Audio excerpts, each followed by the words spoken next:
How's it going, boys and girls? Welcome back to another episode in the Turbo Build series. Today we are going to be doing the disassembly process. This is actually kind of a pretty satisfying step in the process, is getting everything cleared out to make room for the turbo. We're going to get the exhaust off and other bits and parts and that we'll describe in a moment, and we'll do some test fits of the exhaust manifold and the turbo itself to see where everything needs to go and to make sure that our lines are going to work. So without further ado, let's get to it. Alright, so as you may know from previous videos, I have a Mega Squirt installed already, so I don't have the default airbox. If you do not have the standalone, then you'll have to deal with an intake system that includes the either MAF or AFM, which I really don't recommend. I recommend you go Mega Squirt first, so you can click the video link up above to check out the Mega Squirt build series.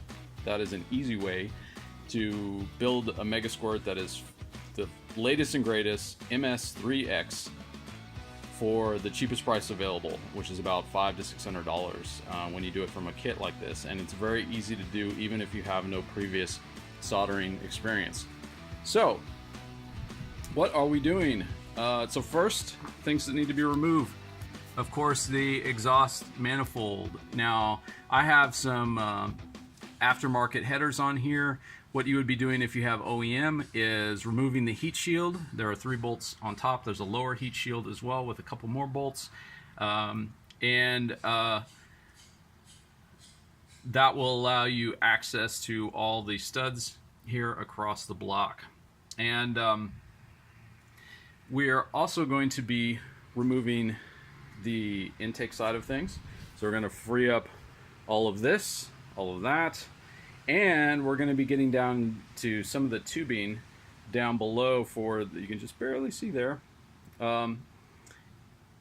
which will allow us to free up space for the intercooler piping. I do have power steering and AC in this car, and I will be keeping them. I want to do this in such a way that you know, the car is fully functional and has everything that it came with. I don't want to make any compromises necessarily.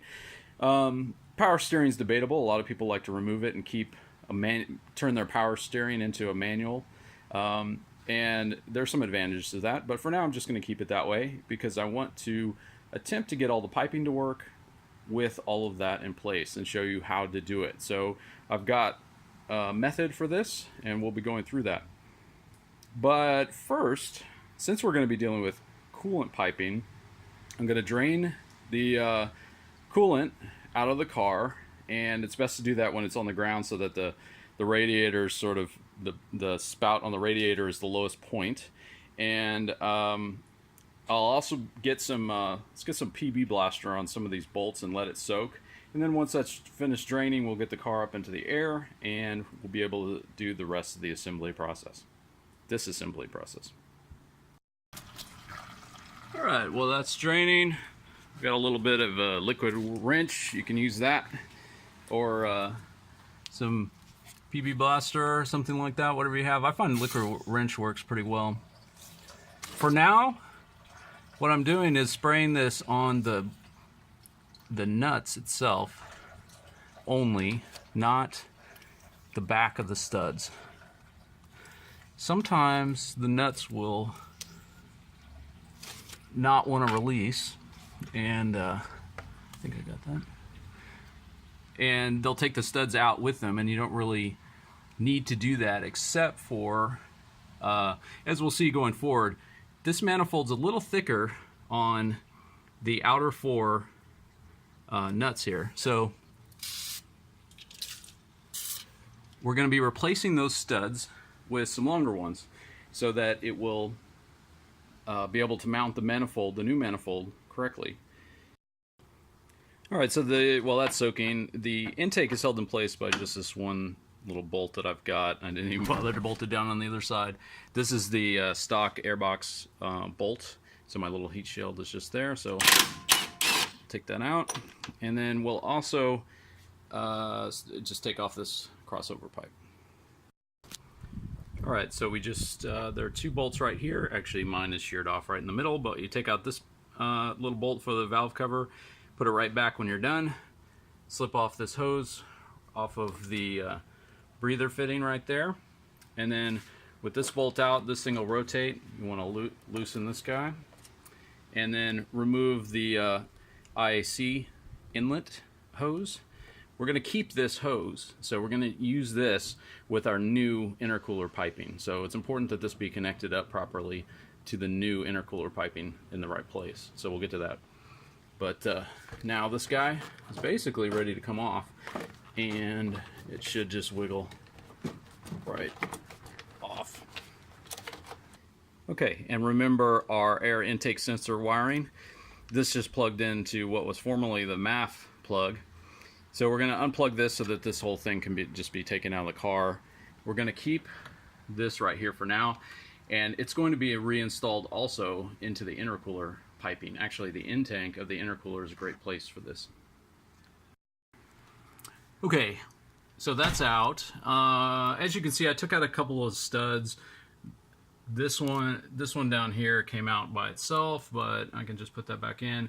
The stud removal helped with getting it out past the steering column there. Another trick you can use if you have aftermarket headers. With the OEM headers, you shouldn't have any problems getting it out of the car. It should just unbolt and come out. But with kind of any aftermarket headers like Racing Beat or something like that, you may have difficulty moving it around. So what you can do is, you can see the motor mount right there. You can unscrew that just a little bit, a few threads, and then get a piece of plywood, a piece of block of wood or something, and jack up the engine, so that gives you a little bit of extra clearance that you need. I also removed the O2 sensor just to make it easier to maneuver. So I just took that out. We're going to have to take it out anyway, and it's going to go into our new downpipe.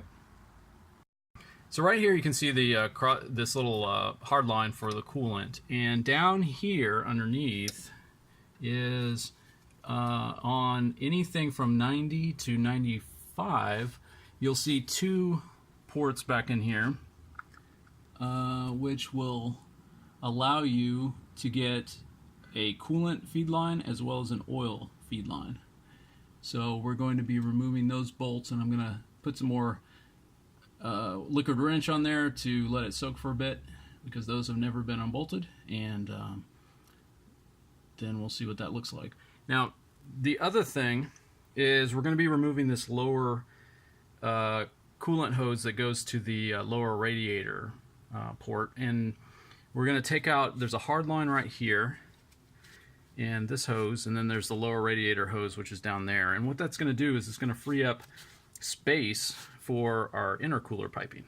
So that means it's going to slip through down beside the AC compressor underneath these power steering lines, and it should curve around and be able to make it to our intercooler. So this is the pipe removed, and this is the part that goes towards the block end, and then this is the side that goes into the radiator, lower radiator, and there's a little bracket with two 10mm bolts holding that in, and that just comes right off. And the plan is to replace it with this one, which the part number is conveniently right here. This is a Gates 22456, and this is the part for an MB. And so they just did away with the hard line there and replaced it with just one single hose. And what that does is it gives us the ability to kind of move things around and maneuver it without really having to change the way the intake goes into the mixing manifold. Oh yeah. So I just wanted to try this out. I have the center cartridges out, but the turbine housing is here with the flange bolted to it, and I just kind of wanted to see how much space we have to play with in terms of how our downpipe's going to work. And one thing to keep in mind, if you are keeping this hard line, which you need some way of getting back from the heater core, then you may need to bend this back a little bit. And when you do that, you want to be sure to not mess up that little section because there's an O-ring right in there which the hard line plugs into. So right down here is the back of the mixing manifold, and it's kind of a pipe-like looking thing, which in my case I'm going to try to keep where it is. Some people flip this around 180 degrees so that it's on the front side, and then they come up with a different solution for how they're going to do this feed line right here. But what I'm going to do is with my MB hose, I'm going to try to make that fit. Now, what is this thing? This is the Flying Miata cold side intercooler piping. And so it's silicone. It's about $99 from Flying Miata. That is about how much you would pay for like a 2-inch kit off of eBay. You could probably get it for maybe $75, but look at this thing. You know, for 20 bucks more, you get a single piece of silicone, which is going to fit right here. We're going to clock our turbo housing downwards. It's going to feed right into this bad boy, and it's going to pipe around to under here. Alright, so this hose for the MB didn't quite work the way I wanted it to. Normally it goes like right along the same path as the old hose goes, but I was hoping it would go over this little bracket. But it wasn't fitting with the intercooler piping. So, and this is really the only path that something that's 2 inches wide can take, is like basically down under the power steering lines and then around. And so what I did instead was got this flex hose. So this is 1 1/4 inch flex hose. It's 20 inches long. That fits about perfectly. You can see it from the bottom. And it just comes into the lower radiator output right there. I may move over. This thing is hard to see, but that thing right in the middle of the frame is the power steering line, and that can be moved a little bit. So I may rotate that just a tad to free up some space, because I don't want any rubbing with the oil line, which is also going to come out in that sort of direction underneath the AC bracket there. So we'll just make a few little adjustments like that, and then we should be all set for our oil and water. So now we're going to look at planning our oil lines, and what I got was this. This is a 3AN steel braided oil, high pressure oil line with a fitting, with a 90-degree fitting on either end. And what's going to happen is it's going to go down here to that port. It's going to curve around, and then it's going to be right on top like this, where the oil feed is going to go to. And it looks like that is perfect. It's about 22 inches. It is 22 inches exactly, actually. So it looks like that's going to work fine. What is more difficult, actually, is I was trying to go with a AN fitting all the way through, and these 10 AN fittings are pretty giant. And so what's going to happen is this drops down, and it's got to go under the AC, and it's going to basically feed kind of like this. We're going to trim this to be whatever it needs to. I've just got it capped off. But we can get under the car in a second. You'll see that it doesn't quite have enough space for that 45-degree angle fitting. Alright, so you can see this feeding down. Here's the bellows for the steering rack. And we've got our 45-degree fitting right above it. That's the AC compressor. And so what we want it to do is feed in right about here. This is the spot right underneath this bracket that we need to be able to drill. And so I'm just testing that out, kind of like we're just testing that out kind of like this to see where it's all going to end up being. And so you can see this 45 is not quite right. I don't think I can use this because it's just jammed up against that, and it looks like it's kind of got a downward angle, and we really don't want that. So I may have to use a straight fitting across. So this has kind of come out of the center housing like this. The 45 is good because it gets it away from the heat of the turbine side, and then it's going to drop down to the oil pan.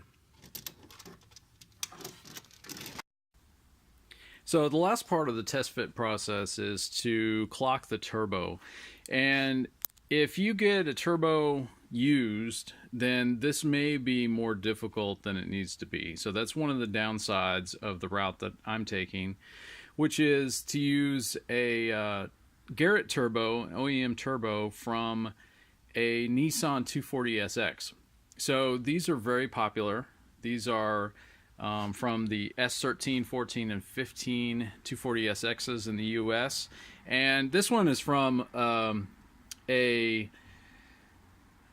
about a 93 or 94, I think, and it's basically equivalent in size to Garrett's 2554 turbo, which is pretty much their smallest turbo. Now, this is not a bad thing because this thing spools like crazy. Now, unlike the turbos that Garrett sells today, the 2554R, this one is journal bearing, which is not really a problem. The ball bearing system is good for maybe an extra couple hundred RPM of spool, but it's really not that bad. But a major downside about buying a used turbo, a major upside, is that this costs $40. And it seems to be fine. There's minimal shaft play here, no in and out play. That's how you test it.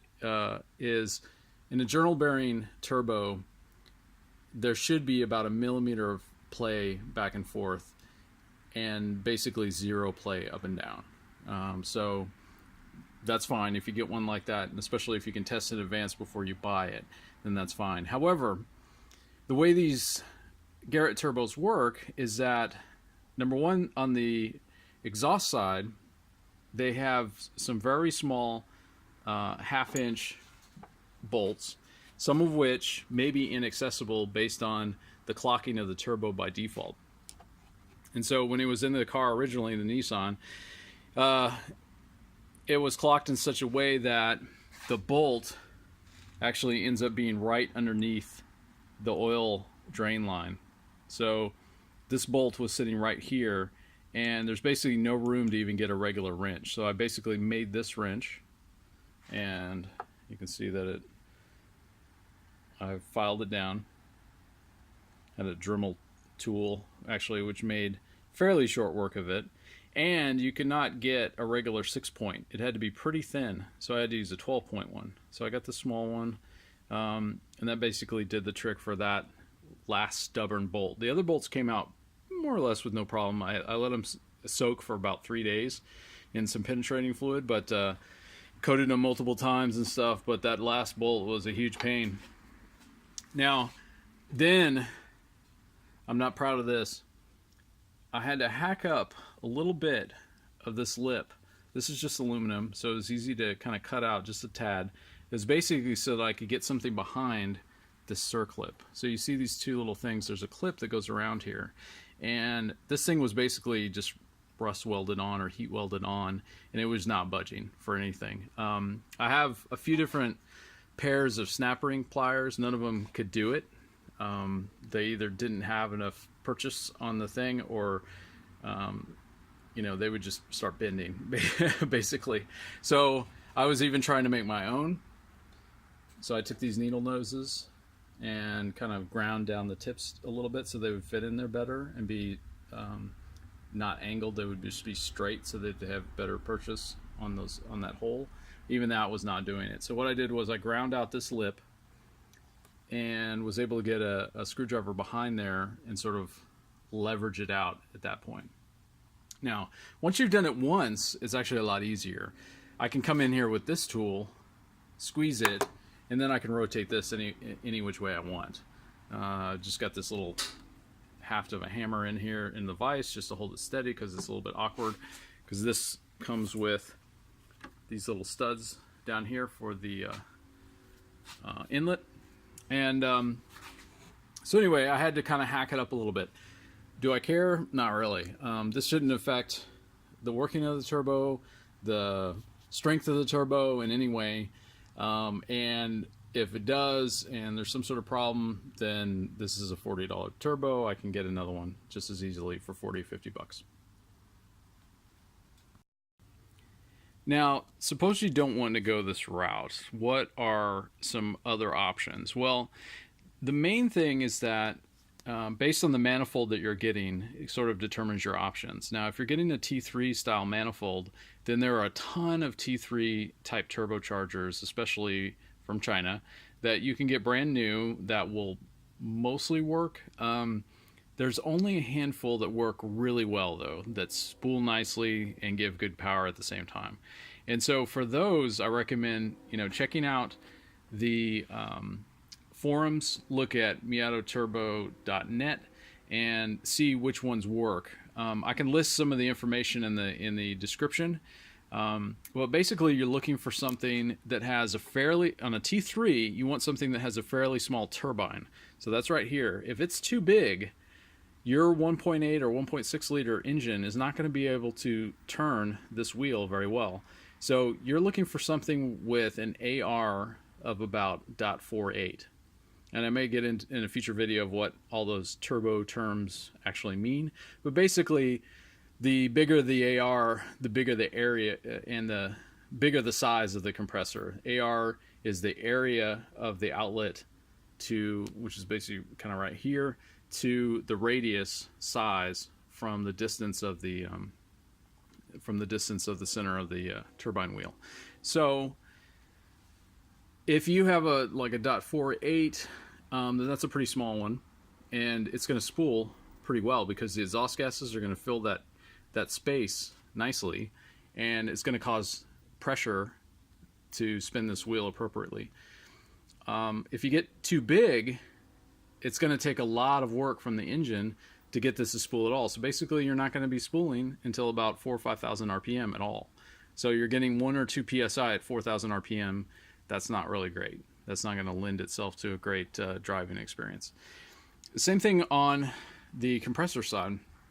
If the compressor side is too big, if it's not sized appropriately to your engine, then you may be spooling and spinning and spinning and spinning, but it's either not spinning fast enough, or it's just not able to get any kind of PSI out of this thing because it's just too large.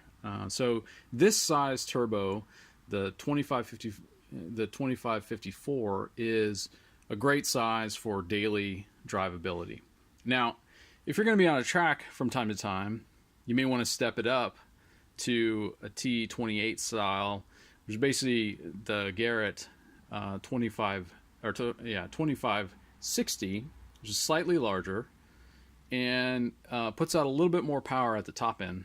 They put out very similar figures in the middle, which is where you may spend most of your driving. But if you're racing, you're going to spend more of your time at the top end, and you want that extra few horsepower. So this 2560 can get you more horsepower up there. Now, when you start moving to the T28s with a bigger housing on both sides, that can be fun. It gives you more power. However, you will have more lag. So it's all about kind of what you're after in terms of the driving experience.